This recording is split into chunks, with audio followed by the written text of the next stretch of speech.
सच्चा मित्र तो वही है, कौन? जब तक जेब में पैसा रहे तब तक साथ है, वही है सच्चा मित्र है। मेरे मित्र वही जो विपत्ति बतावे, सुख में खड़ा हो या कभी ना हो, लेकिन जो दुख में खड़ा हो जाए सच्चा मित्र वही है, और उससे बड़ा सगा संबंधी कोई है ही नहीं। इसलिए हम तो आप सबसे प्रार्थना करें, एक मित्र जीवन में जरूर ऐसा रखना, पूरी दुनिया भी तुम्हारे विपरीत हो जाए लेकिन वो कहे चिंता नहीं करो, हमें मैं सब संभाल लूंगा।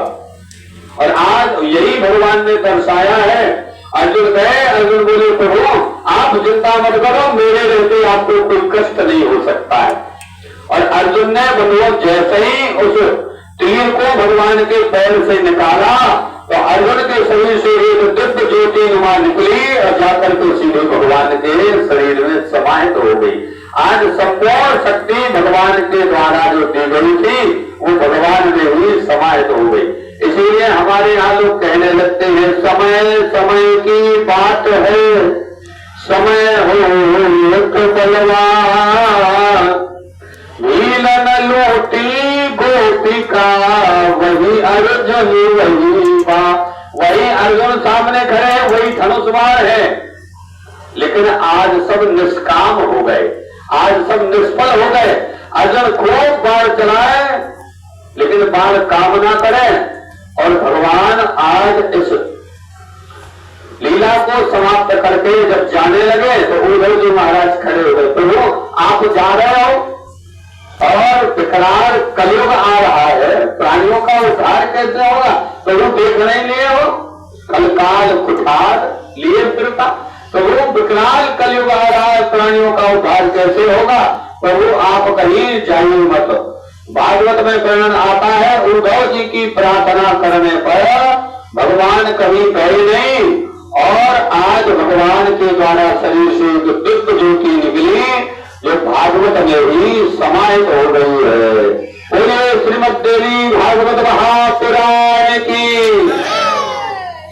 इसीलिए तब से हमारे यहाँ पुराणों को कोई भी पेज या पन्ना पोथी नहीं माना जाता, साक्षात भगवान का विग्रह स्वरूप ही माना जाता है। उद्धव जी की प्रार्थना करने से आज भगवान भागवत में ही समाहित हो गए, और इधर हनुमंत लाल जी को वरदान दे गए। हनुमंत सब लोग जाने लगे, हनुमंत लाल जी हाथ जोड़ के खड़े हो गए, प्रभु हमारे लिए क्या क्या है? सरकार ने कहा अब से आपकी ही जवाबदारी है। वैसे तो हनुमंत लाल जी का प्रताप चारों युगों में है, चारों युग परिताप तुम्हारा, लेकिन कलयुग में तो ये दो साक्षात हैं। जहां इन्हें सुमर्गो सच्ची आस्था मन में विश्वास हो वही ये खड़े हो जाते हैं। कलयुग के दो खंभा हनुमान जगदम्बा, ये आज दोनों भी प्रत्यक्ष हैं। जहां भी आपने पुकारे किसी न किसी रूप में हमारी सहायता के लिए खड़े हो जाते हैं। और हनुमंत लाल जी की तो अद्भुत महिमा है। हनुमान चालीसा तो यहाँ तक गवाही देता है कि और देवता चित्त न धरही, क्यों? बोले हनुमत से ही सर्व सुख करे। हनुमंत लाल जी से ही सर्व सुखों की प्राप्ति हो जाती है। इस प्रकार से आज भगवान ने अर्जुन को ज्ञात कराया, भैया अभिमान मत करना, शक्ति हमारी नहीं, शक्ति तो किसी की और है।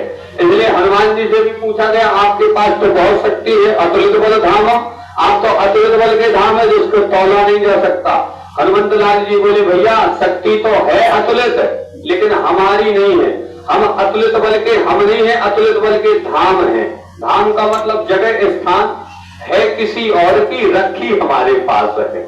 ऐसे जब तक राम जी की आज्ञा ना हो तब तक हम उसका उपयोग नहीं कर सकते। भैया हमारे पास शक्ति तो खूब है लेकिन हमारी नहीं है, हमको अतुलित बल के धाम है तो राम जी की।